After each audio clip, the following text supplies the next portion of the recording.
Am I committing trespassing if I go into a disco that doesn't belong to me?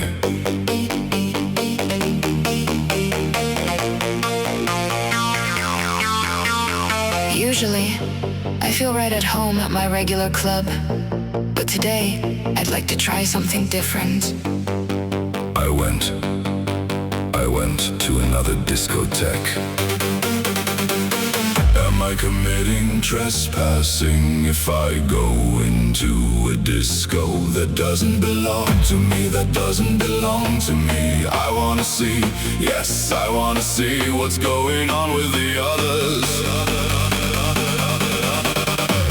Am I committing trespassing if I go into a disco that doesn't belong to me, that doesn't belong to me? I wanna see, yes, I wanna see what's going on with the others.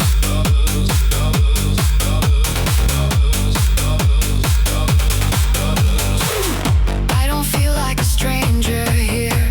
No, I feel truly welcome. I thought I would be shunned.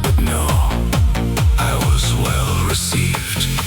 Am I committing trespassing if I go into a disco that doesn't belong to me, that doesn't belong to me? I wanna see, yes, I wanna see What's going on with the others? Am I committing trespassing if I go into a disco that doesn't belong to me, that doesn't belong to me? I wanna see, yes, I wanna see What's going on with the others?